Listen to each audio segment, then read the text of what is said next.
Laboring less seems like such an idea that makes so much sense, yet so few people choose to do that. I wonder why that is the case.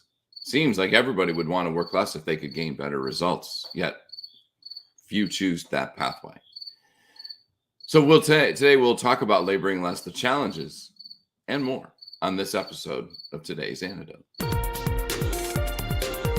Stay tuned for today's Antidote, brought to you by the Renegade Success Network. Today's Antidote features a healthy dose of thought-provoking insights and information for business owners, entrepreneurs, leaders, and nonprofit professionals. Each day since March of 2020, this program has offered that one thing to help you continue on your own unique pathway to success. And now, Renegades, we bring you Bob Graham and Tom Brush.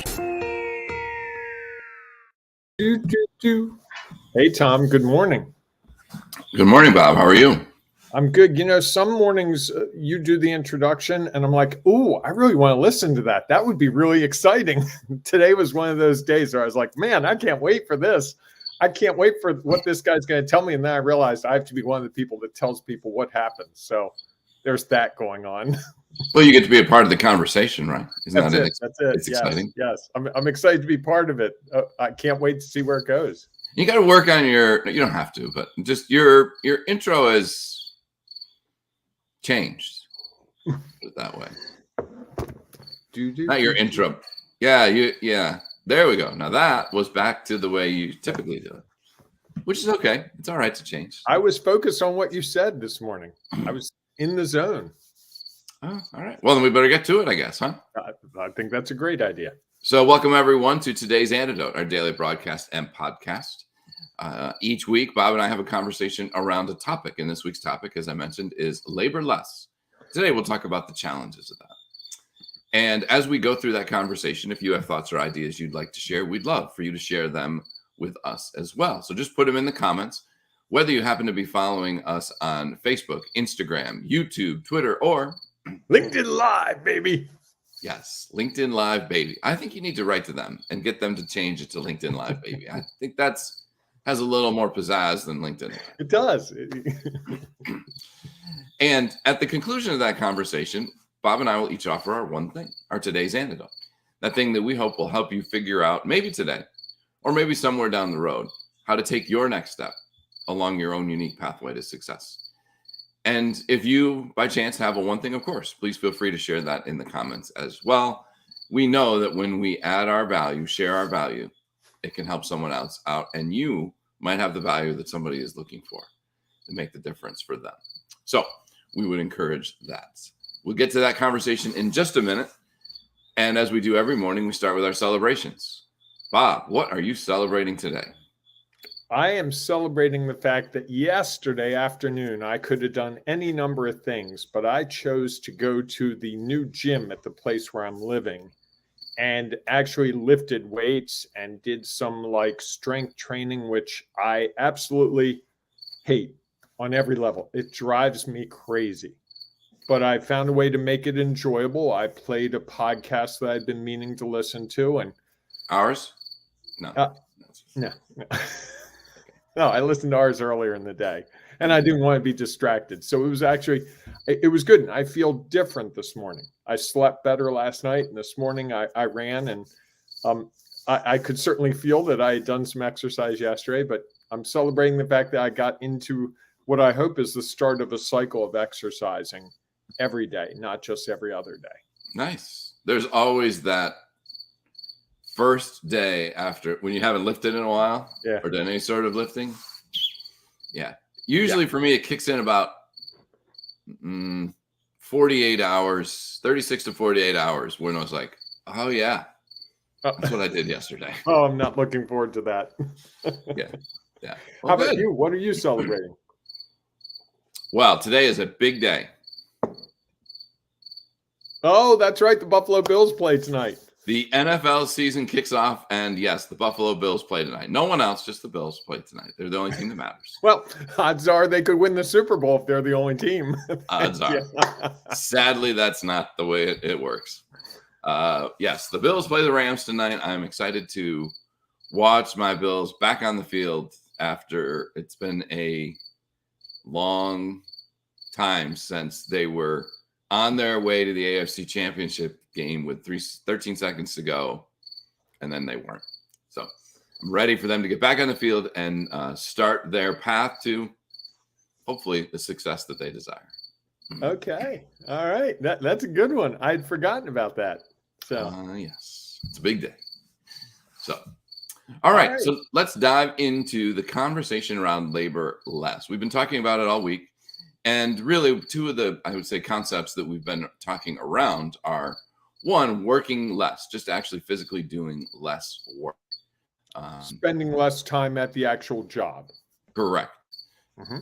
The other side of it is, how do we labor less, which is struggle to do the things typically that we are not as confident about. We don't feel like it's one of our strong suits, and yet we still feel the need to do it. I think that's something or that we're required to do it, not just or it's correct. It's necessary. It's part of I don't like our doing my taxes each year, but it's a necessary evil. Yes, sadly, that is something we have to do each year. So let's now talk a little bit, Bob, about the challenges of laboring less.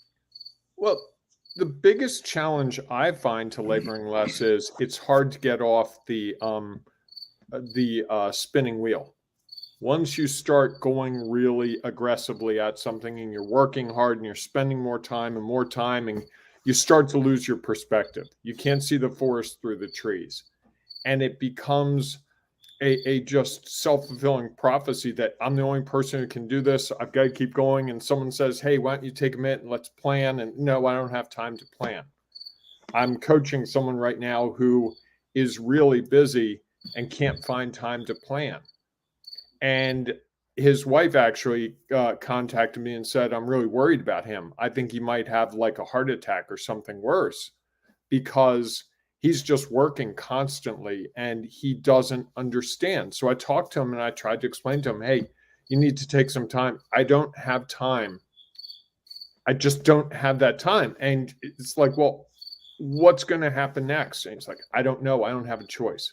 And I think that's what happens. I've been in that place myself probably a dozen times in my career, and you just cannot get out of it. It is just I don't even know how to describe it, but in one case for me, it came to an end when I just couldn't do it anymore. I mean, like physically had to stop because it was, I was everything I did was toxic at one point at that job, where I was angry because I was working all weekend. I was frustrated because no one else seemed to be doing their job. I was annoyed at people over the silliest things. I was waiting for things to go wrong, not looking for how they could go right. I was developing processes that were built around me working 100 hours a week, not around an organization supporting an initiative. And the net result was it just came crashing down one day, like a house of cards, just boom. I'll never forget it. It was just like, oh no. And there was nothing I could say, because it's like, I did everything I could. I worked 1 million hours and it still didn't work. And that's a tough situation. Have you ever been in one of those situations? Oh, absolutely. And I think that's one of the big challenges of trying to get to that point is, when things don't go the way you expect, and the only solution seems to be working harder or working longer. And I think that's the fallacy of that, is that usually those are the times we need to step back and try to learn a little bit from what we've done to try to figure out, okay, how do we do it differently? Not just keep doing the same thing over and over and over again, harder and more difficult. And I think that, it's that situation came to me when the doctor finally said to me, do you want to be at your child's wedding? I said, yeah. Oh boy. And they're like, well, you probably need to make some changes. And I think that was, one of those eye-opening statements of, I need to do something different. And I think that's one of the things is we don't know that there's a different pathway. To me, that's one of the biggest challenges of laboring less, is that no one else seems, that's not the solution that people offer typically. They're No. well, you need to put in more time. Well, you need to do this. And so the examples aren't out there of people who, when things are challenging, take a pause and say, Right. maybe I need to walk away from this. The solutions that everybody seems to offer is, well, just keep at it. Just work a little bit harder and It'll come up get better. Yep, it'll get better. You'll come up with the solution. Things will work out differently. And, and I think that makes it hard for someone especially when things aren't, it's a little easier if things start to go the way you think. Because you're like, oh, okay, seems like we found the solution, although that's, and when it's not going as well, the perception, if you were to, okay, things aren't going as well, the perception of you leaving the office early or doing something different would not go over well. I clearly remember a day I was working a job and I was at the point where my family hadn't moved yet. And we were struggling with some things. And the struggles were bigger than just anything we could have done. And typically I would go back and forth over the weekend. And I clearly remember one Friday where my supervisor came in and said, well, were you thinking about going home or not? And I was like, well, I wasn't really sure. I was trying to figure it out. So, well, it might make sense for you to stay here and do some extra work. And thinking that just by me coming in and doing work over the weekend was going to change everything, that was going to be the solution to the challenge we were facing. And it wasn't about working harder. My team and I were working hard at the moment. It was just the situation that we were in was not likely to produce there were some factors that were making it extremely difficult for us to have the success that others wanted. We would look at what we did and there were a number of things that we could find success around, but it was that outside perception that it wasn't where everyone else expected. And so now the emphasis was all on us to do more. And I think that's, to me, one of the big challenges is there's just that thought of how, when things aren't going the way you want them to go, would you ever slow down? Would you ever stop to think rather than just keep doing? And I think that's one of the things that everyone would just say, well, you're not really trying hard enough. That's why you're not having the success that we expect you to have. Years ago, I worked with a guy who said, we always have time to do it again, but we never have time to get it right the first time. And I think that applies here because often where the opportunity lies is in figuring out how to do it effectively that first time. And that takes time and effort. Otherwise, or it takes realization. Just throwing darts at the wall. Well, or it's a realization that if we've never done it before, what's the likelihood that we're going to get the results we expect? Pretty slim. So maybe it's the thought that it's not, that the likelihood you're ever going to get anything the way you want it the first time is, if you've never done it, like if you said to, hey, go out and play on the PGA Tour. Right. I know you've golfed a little. Go out and be successful the first time. And people would look at you like, what are you, crazy? I've never barely picked up a club. I don't hardly know the rules. So the expectation that things are going to go the way others expect, or that you expect the first time when you've never done something, is, I think that's part of the challenge and part of the falsehood that's out there. That you can actually do things exactly the way you want them and get the exact results the first time. The challenge is it happens occasionally, probably less if people really thought about, is this really the first attempt? And if you go back and think about your first attempt at anything, how often does it go exactly the way you thought it was going to go? Right. No, I think that's a great thought. I think that's going to be my one thing, that, the first time you do something, it probably isn't going to work out the way you expected because you don't have enough knowledge, experience, perspective to really apply to the situation. You develop that over time. I like that. You said it. I just said it back. Well, I think it's something for people to consider. And I think that's why people get frustrated and why they feel like they can't labor less. Is they do it the first time, they don't get the results they expect. And they're like, I just got to keep trying, keep trying, and keep trying. And rather than like pausing and considering that it could be a different way. You know, I think that as I think about it, I think one of the biggest challenges of laboring less is there's no example out there, or there are very few. And so it's very difficult for us to see that as a solution when we don't see others doing it. Although if you looked hard enough, you know, the really good CEOs of organizations aren't working. If you really looked at what they do, they're not working that hard.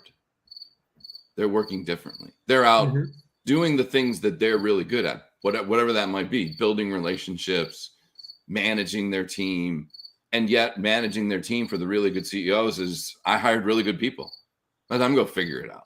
When they come to me, I might have some, yet, you know, those are the people who are out choosing to play golf as a way to build relationships. They choose to work out because they know that working out and doing those things will help them be more productive in the times that they are choosing to work. You know, so I think it's interesting. All these people talk about all the hours that they work. And I'd be curious to find out what it is exactly that they're doing that they consider work. Or is it just stuff that they're really good at and they enjoy? And I think that's different. Well, yeah, when your job matches up with what you're good at and what you enjoy, that probably makes it easier. In my career, when that's happened, it doesn't feel like work. And I'm more efficient just because I know what I'm doing. I like what I'm doing. And I'm not going, oh, I have to do this thing again. Oh, this is the worst thing in the world.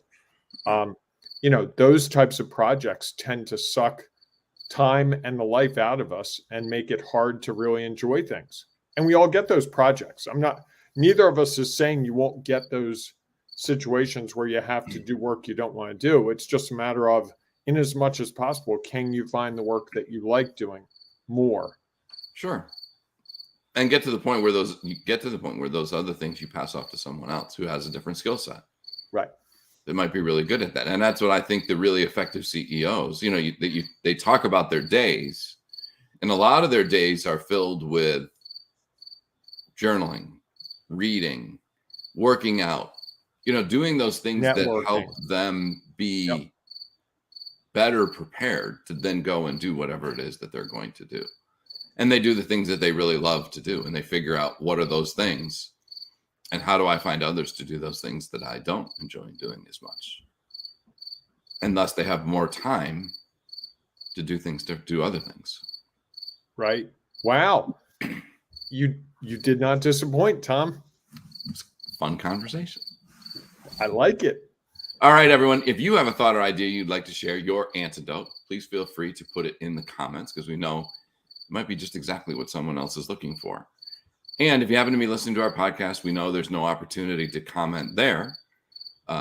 You can always come to our Ring of Renegades Facebook group. Share your thoughts and ideas there. We've been talking about laboring less all week inside the Ring of Renegades Facebook group, and we would welcome your thoughts and ideas, the value that you can share with others, which might help someone else figure out how to take their next step. And by being in there, you might see something else that turns on a light bulb for you that says, I hadn't really considered that. And that might be just the thing that you're looking for. So please join us, because it's amazing what happens when you have a community of people sharing their value, how much that can be beneficial for you. So we look forward to seeing you inside our Ring of Renegades Facebook group, or we'll see you tomorrow morning, 7 a.m. Eastern time, for our next episode of Today's Antidote. Have a great day, everyone. Hey, embrace the renegading you. It is so worth it. Yes, it is. Go out and make it a great day, and we'll see you soon. Go Bills. I knew that was coming. Thanks for listening to Today's Antidote, powered by the Renegade Success Network. The Renegade Success Network helps you confidently create your own unique pathway to success. To learn more about the Renegade Success Network and how you can take your next step, follow us on Twitter, connect on LinkedIn, or join the Ring of Renegades Facebook group. For full details on how you can join our community, go to renegadesuccessnetwork.com. Embrace the renegade in you.